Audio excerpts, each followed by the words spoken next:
Mina meets Grayson at his grand ball, his introduction to London society, along with the rest of the cast as well. It's this beautiful big scene, big grand ballroom scene.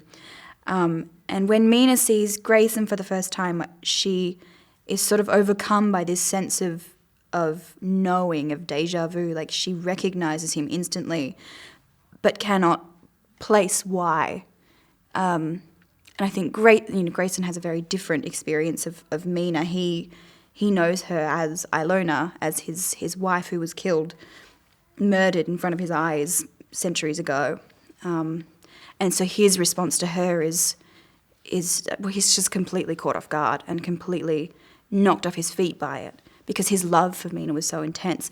But Mina's is more of like a ripple of recognition. It's not this clarity that Grayson has.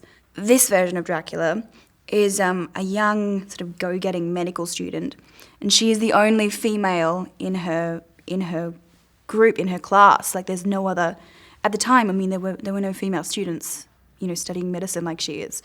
But she's taking after her father. Her father's the head honcho at the Bethlehem Royal Hospital, and so she very much wants to follow in his footsteps.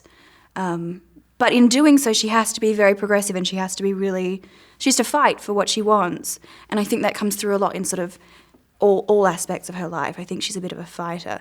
Whereas, in different sort of versions of Mina isn't necessarily that. Like, I think often she's the damsel, and she's a victim. But in this one, I think she's very empowered. And I think that women will really relate to Mina in this production. I think there's something great for women in it.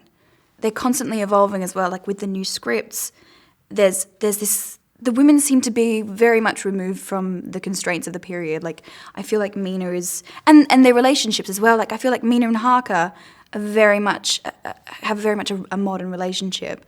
They're affectionate, like, publicly, whereas I feel like the period would probably have been very inappropriate. But the women don't seem to be bound so much by that, which I think is really interesting. Because, I mean, when you're watching a period drama, there's often the challenge of how do you make that relatable and how do you make that accessible to an audience now? And I think the fact that the women are so progressive makes it very accessible. I want to watch someone who's like me, that I can relate to on screen.